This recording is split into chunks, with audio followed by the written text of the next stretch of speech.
출애굽기 8장 16절에서 19절의 말씀을 받들어 읽겠습니다. 여호와께서 모세에게 이르시되 아론에게 명령하기를 내 지팡이를 들어 땅에 티끌을 치라 하라. 그것이 애굽 온 땅에서 이가 되리라. 그들이 그대로 행할세 아론이 지팡이를 잡고 손을 들어 땅에 티끌을 치매 애굽 온 땅의 티끌이 다 이가 되어 사람과 가축에게 오르니 요술사들도 자기 요술로 그같이 행하여 이를 생기게 하려 하였으나 못하였고 이가 사람과 가축에게 생긴지라. 요술사가 바로에게 말하되 이는 하나님의 권능이니이다 하였으나 바로의 마음이 완악하게 되어 그들의 말을 듣지 아니하였으니 여호와의 말씀과 같더라. 아멘. 드디어 출애굽기의 하이라이트 중에 하나인 하나님께서 바로에게 10가지 재앙을 내리시는 장면을 우리가 지금 보게 되었습니다. 10가지 재앙은 어떤 한 구절, 한 장으로 이루어진 게 아니라 그 자체가 10가지의 과정을 통한, 그러니까 서론본론 결론의 순서로 진행되고 있음을 이해하시면 됩니다. 때문에 어떤 한 구절이 모든 그 내용을 축약해서 우리에게 알려주는 것이 아니라 시간, 사건의 순서에 따라 어떠한 변화가 있으며 그것에 하나님께서 우리에게 어떠한 메시지를 주시는지를 주의 깊게 보셔야 내용이 이해가 됩니다. 출애굽기에 나오는 10가지 재앙은 저희가 신학교 입학할 때 성경고사에서 외워야 될 단골 기출문제였습니다. 하나님께서 애굽에 내린 재앙을 순서대로 쓰시오. 그래서 맨 처음이 이제 그 나일강을 피로 물들은 것부터 해서 파리, 개구리, 이 이렇게 순서대로 보기가 줬던 걸로 기억이 됩니다. 어떠한 재앙이 내렸는가, 어떠한 것이 내었는가, 개구리가 의미하는 것, 피가 의미하는 것에 집중하지 마시고 그 재앙이 왜 10가지가 내렸으며 왜 그런 과정을 겪어야만 했는가가 포인트입니다. 오늘 보신 출애굽기 8장 16절부터 19절은 이 서론본론 결론의 가운데 있습니다. 그렇다는 얘기는 무슨 얘기냐 하면 이런 얘기죠. 처음 이 재앙을 받아들일 때, 여러분이 이해하실 때 이런 의문이 드실 겁니다. 아니, 하나님은 전지전능하시고 못하시는 게 없는데 구태여 왜 재앙을 10가지나 내리셔서 이렇게 일을 오래 끄셨나? 한 방에 바로랑 애굽 나쁜 놈들을 죽이시거나 아니면 이스라엘 백성들을 손을 잡고 순간 이동을 해서 가나안으로 바로 이동하면 되는데 왜 굳이 어렵고 힘들고 서로 피차 구찮고 괴롭게 한두 가지도 아니고 10가지 재앙을 내리셨나? 라는 의문이 드실 겁니다. 그 의문이 들다 보면은 이런 의문에까지 들어가게 되죠. 이렇게 될 거 왜 애굽에 가게 하셨을까?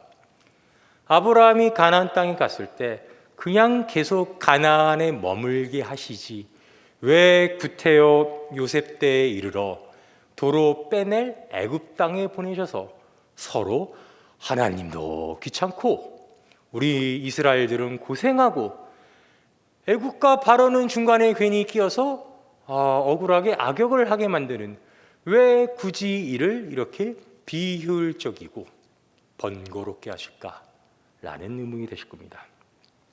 그런 의문은 잠깐 우리 감춰두고 사건의 경과를 봅시다. 오늘 저희 본문은 8장이지만 재앙은 7장부터 시작되고 있었습니다. 출애굽기 7장 14절입니다. 바로 옆에 있죠. 출애굽기 7장 14절에 보면은 여호와께서 모세에게 이르시되 바로의 마음이 완강하여 백성 보내기를 거절한도다. 아침에 너는 바로에게로 가라. 보라, 그가 물이 있는 곳으로 나오리니 너는 나일 강가에 서서 그를 맞으며 그 뱀됐던 지팡이를 손에 잡고 그에게 이르기를 히브리 사람의 하나님 여호와께서 나를 왕에 보내어 이르시되 내 백성을 보내라. 그러면 그들이 광야에서 나를 섬길 것이니라 하였으니 이제까지 내가 듣지 아니하도다. 여호와가 이같이 이르노니 내가 이로 말미암아 나를 여호와인 줄 알리라. 볼지어다 내가 내 손의 지팡이로 나일강을 치면 그것이 피로 변하고 나일강의 고기가 죽고 그 물에서는 악취가 나리니 애굽 사람들이 그 강물 마시기를 싫어하리라 하라. 여호와께서 또 모세에게 이르시되 아론에게 명령하기를 내 지팡이를 잡고 내 팔을 애굽의 물들과 강들의 운하와 목과 모든 호수 위에 내밀라 하며 그것들이 피가 되리니 애굽 온 땅과 나무 그릇과 돌 그릇 안에 모두 피가 있으리라. 모세와 아론이 여호와께 명령하신 대로 행하여 바로와 그 신하의 목전에서 지팡이를 들어 나일강을 치니 그 물이 다 피로 변하고 나일강의 고기가 죽고 그 물에서는 악취가 나니 애굽 사람들이 나일강 물을 마시지 못하며 애굽 온 땅에는 피가 있으나 애굽 요술사들도 자기들의 요술로 그와 같이 행함으로 바로의 마음이 완악하여 그들의 말을 듣지 아니하니 여호와의 말씀과 같더라. 바로가 돌이켜 궁으로 들어가고 그 일에 관심을 가지지도 아니하였고 애굽 사람들은 나일강물을 마실 수 없으므로 나일강가를 두루 파서 마실 물을 구하였더라. 여호와께서 나일강을 치신 후 이래가 지나니라. 자, 먼저 첫 재앙이 일었을 때의 상황을 다시 살펴봅시다. 처음에 일단 하나님께서는 모세에게 하나하나 설명을 하시고 명령을 하시죠. 아주 디테일합니다. 언제 어떻게 가서 어떻게 하고 어떻게 이용을 하고 어떤 행동을 하라가 아주 구체적으로 묘사되어 있습니다. 그런데 정작 나일강물이 피로 바뀌는데 바로는 꿈쩍도 안 합니다. 바로는 자기의 요술사들이 똑같은 강을 피로 바꾸는 거 보고 그 다음에 자기 궁 안에 들어가 버리죠. 그리고 뒤에 나온 것처럼 관심을 가지지 않습니다. 보시면 아시겠지만 애굽 사람들은 이제 그들의 생명과 삶의 터전이 강이 피로 바뀌어서 쩔쩔매고 어찌할 바를 모르는데 그들의 왕된 바로는 관심이 없습니다. 자기 일이 아닌 것은 관심을 가지지 않는 거죠. 자, 그리고 오늘 읽으신 8장입니다. 자, 8장 16절에는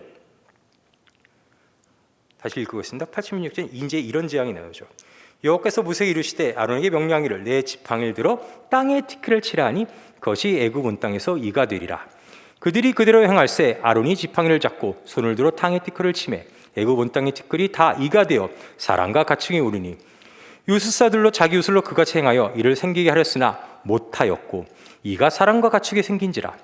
요술사가 바로에게 말하되 이는 하나님의 권능이나 하였으나 바로의 마음이 완악하여 되어 그들의 말을 듣지 않았으니 여호와의 말씀과 같더라.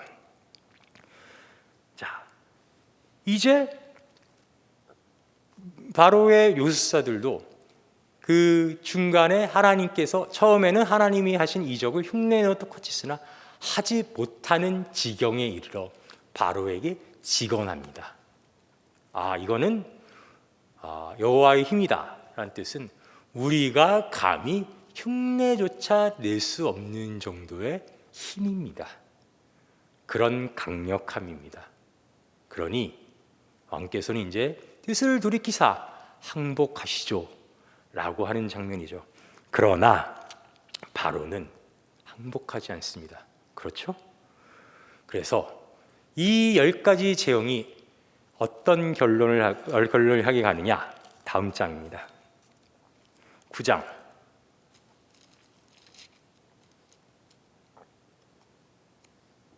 13절입니다. 여호와께서 모세에게 이르시되 아침에 일찍 일어나 바로 앞에 서서 그에게 이르기를 히브리 사람의 하나님 여호와의 말씀에 내 백성을 보내라. 그들이 나를 섬길 것이니라. 내가 이번에는 모든 재앙을 너와 내 신하와 내 백성에 내려 온 천하에 나와 같은 자가 없음을 내가 알게 하리라. 이제는 너의 백성뿐만 아니라 너의 신하, 너 자신에게도 이 재앙이 미치리라. 내가 손을 펴서 돌림병으로 너와 내 백성을 쳤더라면 내가 세상에서 끊어졌을 것이나 내가 너를 세웠음은 나의 능력을 내게 보이고 내 이름이 온 천하에 전파되게 하려 하였음이니라. 여기서 하나님이 직접적인 설명이 나오죠. 왜 10가지 재앙을 내리고 너를 단번에 죽일 수 있었으나 죽이지 않고 너가 그 10가지 재앙을 받는 역할을 하게 되었는가?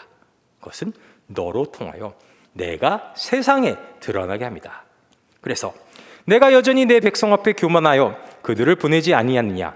내일 이맘때면 내가 무거운 우박을 내리니 애굽 나라가 세워진 그날로부터 지금까지 그와 같은 일이 없더라. 이제 사람을 보내어 내 가축과 내 들에 있는 것들을 다 모으라. 사람이나 짐승이나 무릇 들에 있어서 집에 들어오지 않는 것들에게는 우박이 그 위에 내리니 그것들이 죽으리라 하셨다 하라 하시니라. 바로의 신하 중에 여호와의 말씀을 두려워한 자들은 그 종들과 가축을 집으로 패어들였으나 여호와의 말씀을 마음에 두지 않은 사람은 그의 종들과 가축을 들에 그대로 두었더라. 드디어 애굽 사람 중에서도 여호와를 두려워하여 그 말을 따른 사람들이 나오죠. 그래서 여호와께서 모세에게 이르시되 너는 하늘을 향하여 손을 들어 애굽 전국에 우박이 애굽 땅의 사람과 짐승과 밭의 모든 채소에 내리게 하라.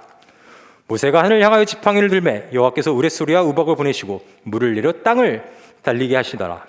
여호와께서 우박을 애굽 땅에 내리시매 우박이 내림과 불덩이가 우박에 섞여 내리니 심히 맹렬하니 나라가 생긴 그때로부터 애굽 온 땅에는 그와 같은 일이 없었더라. 우박이 애굽 온 땅에서 사람과 짐승을 막론하고 밭에 있는 모든 것을 쳤으며 우박이 또 밭의 모든 채소를 치고 들의 모든 나무를 꺾었을 때 이스라엘 자손들이 있는 그 고센 땅에는 우박이 없었더라. 바로가 사람을 보내어 모세와 아론을 불러 그들에게 이르되 이번은 내가 범죄하였노라. 여호와는 의로우시고 나와 나의 백성은 악하도다. 여호와께 구하여 이 우레소리와 우박을 그만 그치게 하라. 내가 너희를 보내리니 너희가 다시는 머물지 아니하리라. 모세가 그에게 이르되 내가 성에서 나가서 곧 내 손을 여호와를 향하여 펴리니 그리하면 우레소리가 그치고 우박이 다시 있지 아니할지라. 세상이 여호와께 속한 줄을 왕이 알리이다. 그러나 왕과 왕의 신하들이 여호와 하나님을 아직도 두려워하지 아니할 줄을 내가 아나이다. 그때 보리는 이삭이 나왔고 시몬꽃이 피었으므로 삶과 보리가 상하였으나 그러나 밀과 쌀보리는 자라지 않은 거로 상하지 아니었더라. 모세가 바로를 떠나 성에서 나가 여호와를 향하여 손을 펴매 우레소리와 우박이 그치고 비가 땅에 내리지 아니하리라. 바로가 비와 우박 우레소리가 그친 것을 보고 다시 범죄하여 마음을 완악하게 하니 그와 그의 신하가 꼭 같더라.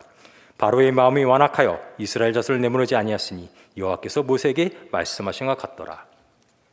사건의 경과로 해서 바꿔지는 변화, 그 발전 과정을 눈여겨보셔야 됩니다. 모세는 처음에 여러분이 기억하시다시피 안 가려고 그랬죠. 하나님, 제발 보냄만한 사람을 보내세요. 나는 아닙니다. 했던 자입니다. 그가 와서 하나님의 메시지를 전했을 때 바로가 처음에 말을 듣지 않자 백성들이 모세를 닥달하죠. 그때 모세가 하나님을 원망했음을 기억하실 겁니다. 그 모세가 10가지 재앙을 겪자 이제 지금 9장이어서 이렇게 얘기하는 거죠. 내가 왕 당신의 말을 듣고 재앙을 그치게 하겠지만 이제 나는 당신이 아직 하나님을 두려워하지 않아서 마음을 돌이키지 않을 줄 압니다. 왜? 하나님이 가르쳐 주셨으니까요.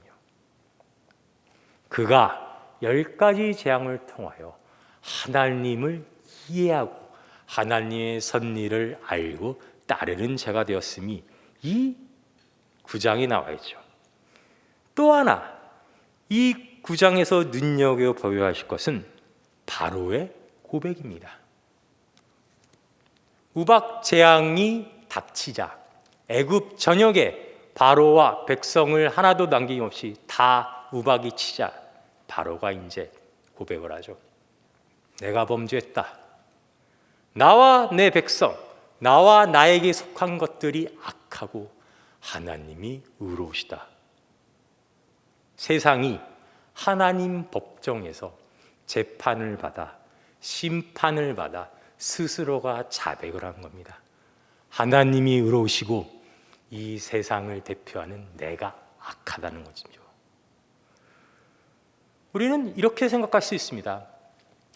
당연히 하나님이 지금 바로를 잡고 속칭 좁히는 상황인데 당연히 그렇게 자백하는 거 아닙니까?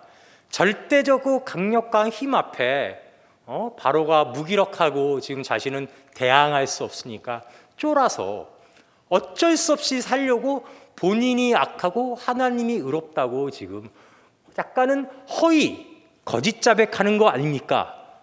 라고 의심이 드실 수 있습니다. 그렇죠? 과연 그러면 만약에 입장이 달랐다면, 다 서로의 입장이 바뀌었다면, 그렇다면 바로로 대표되는 이 세상은 정당한 재판관 노릇을, 정당한 심판을 할 수 있었을까요? 요한복음으로 가봅시다. 여러분이 찾든 찾지 않으시든 저는 요한복음을 읽겠습니다. 요한복음 19장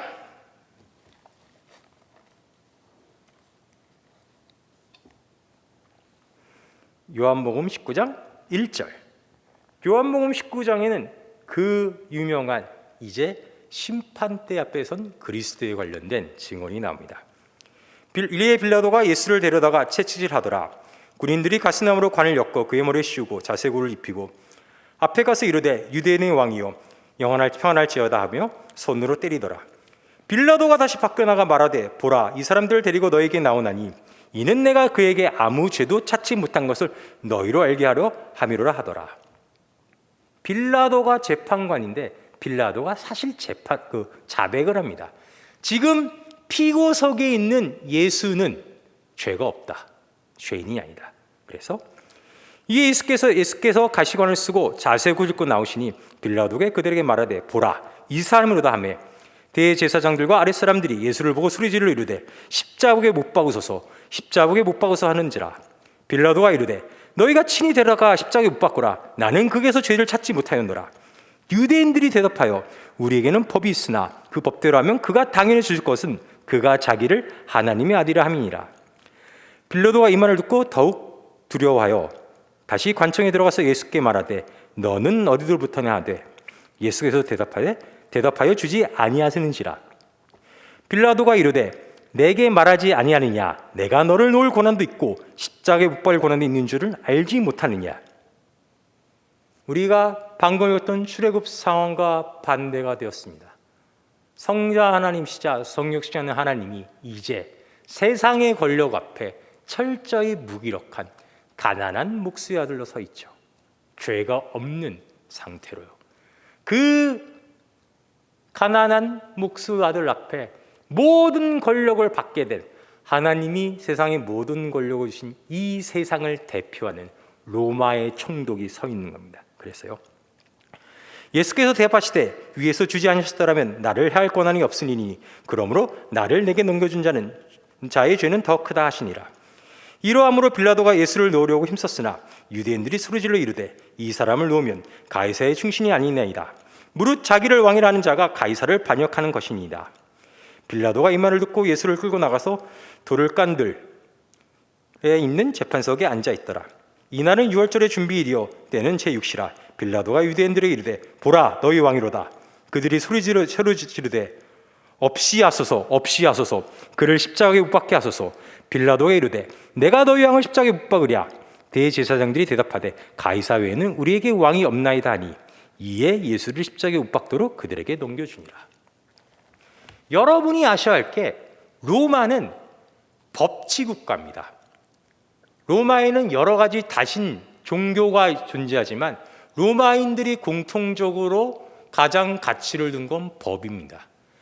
때문에 로마가 다스리는 지역도 그 지역의 특성도 인정하고 그 지역의 종교도 인정합니다. 종교 재판도 인정하고 종교 재판을 거행할 그 성직자들의 권한도 인정합니다. 다만 로마는 로마법이 정한 재판 없이 사형에 처할 수 없습니다. 로마법에 의거해서 그러니까 사형을 당할 만한 죄가 없는 자는 사형에 처할 수 없습니다. 그것이 로마의 통치 방식입니다. 그래서 바리새인들이 이스라엘은 당시 로마의 총독의 통치 안에 있으니까 자기들이 죽이지 못하고 자기들이 죽으면 로마의 법을 저촉하게 되니까 총독한테 데려온 겁니다. 재판해달라고 말이죠. 그래서 세상은 그들이 가장 막강할 권한을 가지고 있을 때 죄 없는 죄인을 가져다 어떤 결과를 만들었나요? 죽이죠. 출애굽 때 하나님의 재판에 선 세상도, 지금 예수 그리스도를 심판대 앞에 서서 세상의 모든 권력을 쥐고 재판을 하는 세상도 본인이 의롭지 못하다는 것을, 본인이 악하다는 것을 드러내고 있는 겁니다. 왜 10가지 재앙이나 주셨을까요? 왜 긴 시간을 주셨을까요? 단순히 우리를, 이스라엘 백성을 거기서 빼내려는 하나님의 어떻게 보면 강압적인 일방적인 행위로서 하시는 게 아니라 여러분께 자세하고도 깊숙이 이해하기 쉽도록 보여주시는 겁니다. 여러분을 그만큼 대접하는 거니까요. 하나님은 하나님의 백성을 그만큼 유의하시는 거니까요. 아무런 상의 없이, 아무런 이유 없이 갑자기 나타나셔서 나는 의로우니 너는 무조건 믿고 저놈은 나쁜 놈이니 무조건 저놈은 미워해라 식으로 강요하시는 게 아니라 긴 시간과 역사라는 무대에서 우리에게 찬찬히 그리고 자세하게 보여주시는 겁니다. 보았느냐? 나는 너의 하나님이고 너희는 나의 백성이다. 나는 세상과 달리 너희의 신음을 외면하지 않는다. 너희의 고통과 너희의 환난을 나는 외면하지 않고 너희를 괴롭히는 놈은 내가 가만두지 않는다. 재앙 한 가지쯤으로 넘어갈 생각 마라. 아주 박살내서 가루를 낸다. 나는 너희의 하나님이다. 감정적이십니다. 바로는 냉정하죠. 세상은 자기의 백성과 자기의 신하의 고통에 관심을 갖지 않습니다. 그리고 그 방법, 그러니까 마지막 더 이상 궁지에 몰려 어찌할 바가 없는 순간에도 세상은 그 순간에 거짓을 드러내죠. 세상이 문제를 해결하는 방법은 그것밖에 없는 겁니다. 사망, 핍박, 거짓. 그거에 대비되어 하나님이 지금 이 10가지 재앙을 통해서 우리에게 보여주신 것이 무엇인지를 보십시오. 하나님의 사람 모세가 그 안에서 하나님의 대언자 노릇하면서 어떻게 변해가는지를 보십시오. 그가 이제 하나님이 하나하나 일일이 모든 걸 지시해줘야 했던 사람이 이제 모든 걸 이해하고 자신이 나가서 하나님께 그냥 두 팔을 벌림으로 재앙이 그치게 합니다. 이런 나쁜 건방진 놈 감히 하나님께 기도 다니고 팔 벌리는 걸로 재앙을 멈추게 해가 아니라 이제 하나님의 섭리를 이해한, 내가 이렇게 하더라도 바로는 마음을 돌리지 않는다는 걸 이해한 하나님의 사람의 팔 벌림입니다. 우리는 신자입니다. 신자란 제가 최근에 제가 저작권을 획득한 표현이 있습니다. 신자란 구원을 받았으나 오늘도 구원을 위해 기도하는 자가 신자입니다. 여러분이 처하신 이 현실의 외로움, 괴로움, 고난이 어떤 의미인지는 저희가 아직은 잘 이해하기가 힘듭니다. 이 코로나라는 팬데믹이 어떤 의미로 우리에게 주어진 것이고 도대체 하나님이 이걸 언제까지 끌고 가실지 우리는 사실은 알지 못합니다. 여기서 우리가 유일하게 믿고 의지할 것은 이 성경을 통해 우리에게 보여주시는 하나님의 하나님다우심. 하나님은 우리를 끝까지 사랑하시고 우리를 함부로 대하지 않으신다. 우리가 비록 재앙 한 가지만 딱 하고 구원이 이루어져서 바로 평화라고 안락한 자리에 이르지 못하지만 이 10가지 재앙을 통하여 우리에게 하나님의 하나님다우심을 보여주셨듯이 지금 당장 내일 구원이 이루어지지 않을지라도 이 팬데믹 상황에서 나는 하나님이 어떤 분인지 하루하루 더 이해하고 더 알아가는 그런 시간을 하나님께 함께 보내고 있구나가 우리에게 허락된 특권입니다. 우리는 구원받았지만 구원을 위해 기도합니다.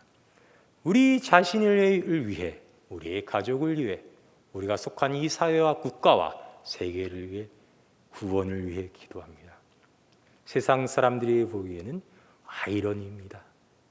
그러나 오늘 이 자리에 여러분들이 이 화창하고 좋은 날에 나와 있듯이 지금 우리가 하나님을 이해하고 그래서 이렇게 모여 세상의 구원을 위해 기도하게 된 건 모든 것이 하나님의 능력입니다. 알지 못하고 이해하지 못하는 것들이 있으나 우리가 아는 그 유일한 것, 하나님은 하나님이시다 라는 걸 믿고 내일 하루도 우리 담대하게 이 세상을 향해 나아갑시다. 기도하시겠습니다.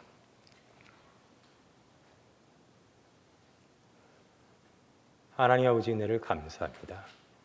하나님께서 창세 전부터 구원하셔 택정하시고 선지자들을 보내시고 하나님의 독생자를 보내시고 하나님의 열심과 땀과 위로와 노력과 하루도 한순간도 우리를 그냥 두지 않으시는 하나님의 사랑과 그 놀라우신 은혜와 능력으로 오늘 우리가 이렇게 이 자리에 서 있습니다.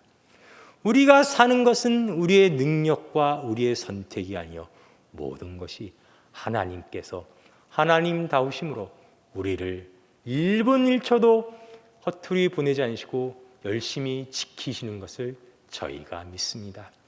하나님, 환난 중에 고통 중에 있는 우리를 외면하지 않으시고 우리를 구원하실 것을 믿습니다. 하나님이 사랑하시는 이 자녀들이 세상의 빛과 소금이 되어 이들로 인해 복음이 전파하여 이 세상이 구원받을 것을 믿사옵니다. 우리의 믿음을 강건해지도록 도와주시옵소서. 예수님의 이름으로 기도하였습니다.